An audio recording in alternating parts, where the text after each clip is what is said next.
ఓం గం గణపతయే నమః. 2026 జూలై 10వ తారీఖు నుండి 20వ తారీఖు మధ్యమం తులారాశి ఫలితం. గ్రహ సంచారం తులారాశికి అష్టమ రాశిలో కుజ సంచారము, భాగ్యరాశిలో రవి బుధుల యొక్క సంచారం, దశమ కేంద్రంలో గురువు యొక్క సంచారం, లాభస్థానంలో శుక్రకేతుల యొక్క సంచారం, షష్టమ స్థానంలో శని సంచారము, పంచమంలో రాహు యొక్క సంచారం. ఈ తులారాశి వారికి అష్టమ స్థానంలో కుజుడున్నాడు. ద్వితీయ సప్తమ అధిపతి అష్టమ స్థానంలో ఉన్నాడు. అంటే ఇంట్లో భార్యకు కానీ పిల్లలకు కానీ అనారోగ్య సమస్యల చేత తులారాశి వారికి ధన వ్యయము అన్నది ఇక్కడ సూచిస్తోంది. అలాగే డబ్బు యోగం ఎలా ఉంది అంటే బ్రహ్మాండంగా ఉంది. లాభాధిపతి భాగ్యంలో ఉన్నాడు, భాగ్యాధిపతితో ఉన్నాడు కాబట్టి 10వ తారీఖు నుండి 20వ తారీఖు మధ్యలో బాగానే డబ్బు వస్తుంది. ఉద్యోగం చేసే వాళ్లకు దశమంలో గురువు ఉన్నాడు. ఉద్యోగం చేసే వాళ్ళకు కూడా పెద్ద ఇబ్బందులు ఏం లేవు. వ్యాపారం చేసే వాళ్లకు ధనాధిపతి అష్టమంలో ఉన్నాడు కాబట్టి ఓకే, న్యూట్రల్గా ఉంటుంది. మరీ లాభాలు లేవు, మరీ నష్టాలు లేవు. అయితే ఇక్కడ ఈ ధనాధిపతి అష్టమంలో ఉంటే అనుకోకుండా సడన్గా రావాల్సిన డబ్బు వచ్చే అవకాశం కూడా ఉంటుంది 10వ తారీఖు నుండి 20వ తారీఖు మధ్యలో.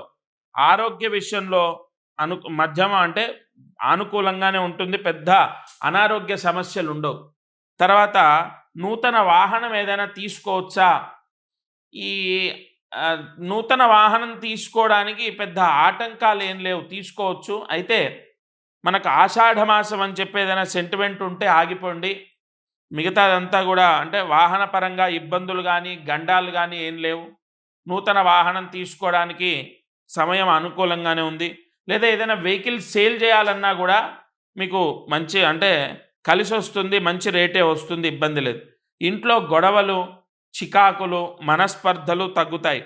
అయితే భార్యాభర్తలకు కొన్ని గొడవలు సూచిస్తున్నాయి. సప్తమ స్థానాధిపతి కుజుడు అష్టమంలో ఉన్నాడు, అష్టమాధిపతి లాభంలో ఉన్నాడు. కాబట్టి అంటే ఈ రాశులు అష్టమ రాశ్యాధిపతి అలాగే సప్తమ రాశ్యాధిపతి కొంత చూసుకుంటే అనుకూలత తక్కువగా ఉంది. కాబట్టి చిన్న చిన్న మనస్పర్ధలు వస్తాయి, పెద్దగా ఏది ఉండదు. ఎందుకంటే ఈ అష్టమాధిపతి శుక్రుడు రాశ్యాధిపతి తులారాశి వారికి, కాబట్టి పెద్దగా మనస్పర్ధలు అయితే ఉండవు. బట్ కొన్ని చిన్న చిన్న గొడవలు అయితే ఇంట్లో జరుగుతాయి. ఇక లోన్లు ఎవరైనా తులారాశి వారు పెట్టుకుంటే అది డిలే అవుతుంది. ఈ 10 రోజుల్లో లోన్ వచ్చే అవకాశం తక్కువగా ఉంది. ఇక విదేశాల్లో ఉన్న వాళ్లకు రాహుగ్రహం యొక్క అనుగ్రహం ఉంది కాబట్టి మంచి జాబ్ రావటం కానీ లేదా వీసా ఎక్స్టెండ్ అవ్వడం కానీ జరుగుతుంది. అలాగే వీసా గురించి ఎవరైనా ప్రయత్నాలు చేస్తే ఈ 10 రోజుల్లో వీసా వచ్చే అవకాశం కూడా ఉంది. చదువుకునే వాళ్లకు తులారాశి వారికి ఏదైనా యోగాలు ఉన్నాయంటే బ్రహ్మాండంగా ఉంది. ఈ వారం చదువుకునే వాళ్లకు దైవ బలం చేత గ్రహ బలం చేత ఎటువంటి ఆటంకాలు రావు. తులారాశి వాళ్ళు పిల్లలు ఎవరైనా ఉంటే అనారోగ్య సమస్యలు రావు. చదువుకి ఎటువంటి ఆటంకము రాదు. ఇప్పుడు చదువుకు ఆటంకం అంటే ఒకటి ఆరోగ్యం బాలేక, లేదా ఏదో ఇన్సిడెంట్, ఏదో సడన్గా ఇంట్లో ఏదైనా ఇన్సిడెంట్ జరిగితే ఏదో ఊరికి వెళ్ళడమో ఏదో జరగడమో, స్కూల్కి డుమ్మా అవ్వడం, ఏదో కారణం చేత అనేక ఆటంకాల చేత అనారోగ్య సమస్యల చేత చదువుకి ఆటంకాలు పడుతూ ఉంటాయి. అయితే ఒక కారణం పిల్లలు మేము స్కూల్కి వెళ్ళము అన్నది ఒకటైతే, మిగతా 9 కారణాలు వేరే కారణాల చేత కూడా స్కూల్కి పంపియని పరిస్థితి వస్తుంది. అటువంటివి కూడా ఏం లేవు. ఈ 10 రోజులు గురుబలం చేత విద్యాయోగము తులారాశి వారికి బ్రహ్మాండంగా ఉంది. ఇక ఈ తులారాశి వారు శనివారం రోజు తలస్నానం చేస్తే మంచిది. 11వ తారీఖు కానీ లేదా 18వ తారీఖు కానీ వీళ్ళు తలస్నానం చేస్తే పాంచభౌతిక యోగం ఏర్పడుతుంది. అలాగే తులారాశి వారు దుర్గాదేవి అష్టోత్తరాన్ని చదువుకుంటే విశేష ధన ప్రాప్తి.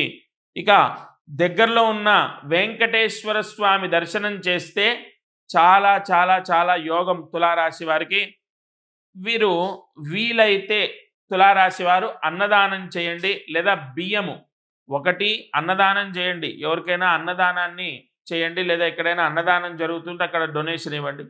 లేదంటే బియ్యము దానం చేసుకోవాలి 10వ తారీఖు నుండి 20వ తారీఖు మధ్యలో. ఈ ప్రాయశ్చిత్తాలు ఒకటి ముఖ్యంగా 11వ తారీఖు కానీ 18వ తారీఖు కానీ తలస్నానం మీకు సమస్త శని దోషాన్ని తీసేస్తుంది. అలాగే తులారాశి వారు దానం చేసుకోవడం ద్వారా గ్రహ దోషాలు పోతాయి. బియ్యము దగ్గరలో ఉన్న దేవాలయంలో అర్చకుడికి 1 కేజీ బియ్యం దానం చేయండి, లేదా అన్నదానం చేయండి.